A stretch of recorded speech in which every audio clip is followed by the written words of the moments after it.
J'ai sélectionné 35 A/B tests sur des fiches produits parmi les 450 qu'on a lancés ces dernières années sur The Deployer. Et dans cette vidéo, je vais te faire découvrir ce qu'on a appris, ce qu'on a gagné, ce qu'on n'a pas perdu également, et surtout pourquoi chaque test t'apprend quelque chose, même quand il est perdant. Tu vas pouvoir récupérer l'analyse complète de ces 35 tests avec visuels, chiffres, détails, conclusions, apprentissage. Le lien est en description de cette vidéo.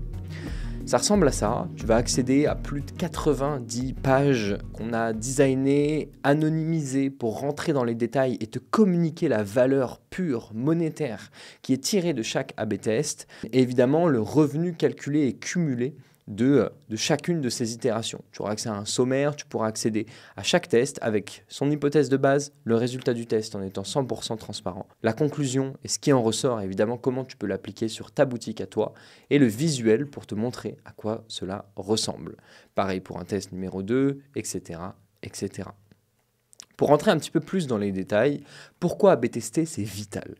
Premièrement, la majorité des bonnes pratiques en e-commerce sont des suppositions. Des choses qui marchent peut-être dans la plupart des cas, mais qui peuvent s'avérer être des mauvaises pratiques dans ton cas, et tu as besoin de tester pour le savoir. Tu as besoin de tirer un apprentissage d'une expérimentation que tu mènes sur ton trafic pour mieux le comprendre. Et ce trafic, il évolue. Ce qui était vrai sur une vidéo YouTube qui a été publiée il y a 6 mois, 1 an ou encore pire 2 ans ou plus, peut s'avérer être complètement faux au fur et à mesure que le e-commerce évolue. Il y a une vraie différence entre un simple avis et une vérité mesurée. Et cette vérité, elle t'est propre à toi. Ce qui a marché chez un concurrent, même un concurrent proche, peut s'avérer encore une fois être complètement faux pour toi et tu ne dois pas tout copier à l'aveugle. Il y a évidemment des bonnes pratiques, des choses qui se font dans ton métier. Je pense par exemple aux marques de fashion qui vont avoir obligatoirement des problématiques de taille et de retour, aux marques de cosmétiques ou de compléments alimentaires qui vont avoir obligatoirement des questions sur les conditions d'utilisation ou l'intégration de ce produit dans leur routine au quotidien. Ça, c'est des classiques qui sont liés à ton secteur, mais ensuite, il va y avoir des offres, des pourcentages pratiqués sur ces offres, des paliers de livraison et des fondations que tu vas devoir définir toi-même pour tes propres variables. Et comme je l'ai dit, ce qui est vrai pour l'un peut s'avérer complètement faux pour un autre. Le CRO, c'est pas juste gagner 20% sur telle donnée.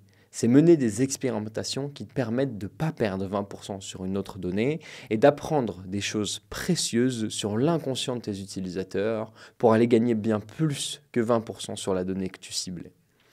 C'est apprendre sur sa cible et éviter des erreurs coûteuses.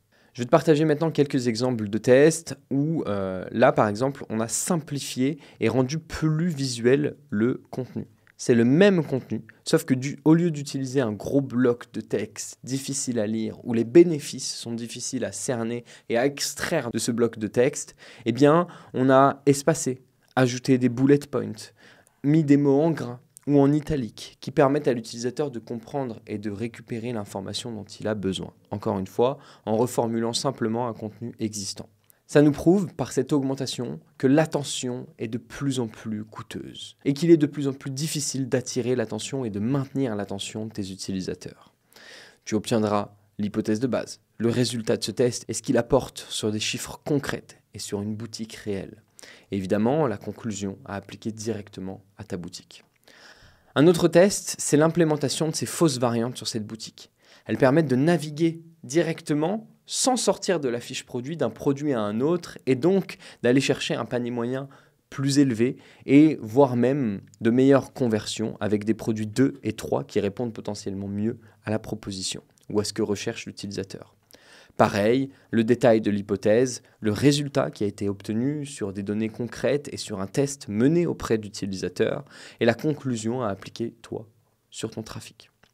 Dans cette analyse que je te partage, qui encore une fois peut être téléchargée dans la description de cette vidéo, tu auras aussi des tests négatifs comme l'ajout du logo meilleur produit pharma 2025 sur la boutique d'un client.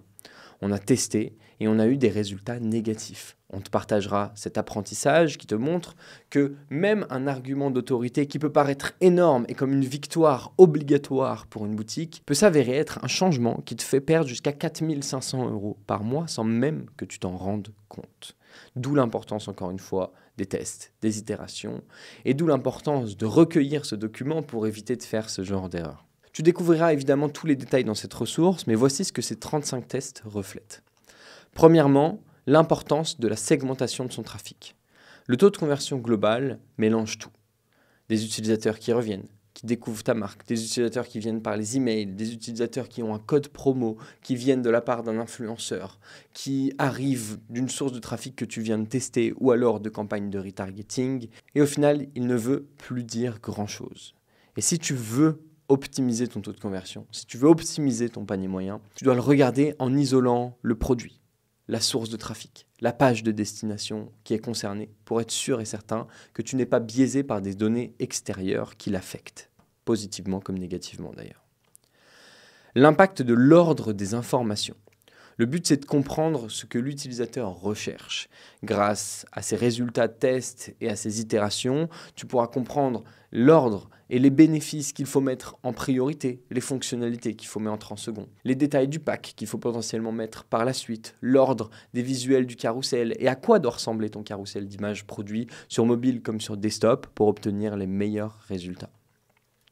Le rôle du prix d'ancrage, cette fameuse référence qui permet de ridiculiser ton offre réelle, avec des exemples de tests où on divise par exemple le prix de la paire de produits pour utiliser le produit seul comme une référence permettant de ridiculiser le prix de la paire au global. C'est très psychologique, mais au final c'est ça, et c'est avec ça qu'il faut jouer pour maximiser le revenu que tu tires et la rentabilité de tes publicités. L'intérêt de tester des fausses bonnes idées. C'est exactement l'exemple qu'on ressort du badge meilleur produit pharma 2025. Ça peut être qu'une victoire. Et en fait, non. Et en fait, non, parce que les utilisateurs ne comprennent pas cet argument d'autorité-là. Pour eux, il n'a pas de valeur, voire même, il affecte potentiellement la valeur perçue qu'on attribue à votre marque. Remplacez l'opinion par des faits réels et des données concrètes. La valeur d'un test raté est l'apprentissage. Parce qu'au final, ce qu'on apprend sur l'utilisateur permet d'orienter le plan, d'adapter les prochaines itérations et les prochains tests qui seront lancés sur la boutique.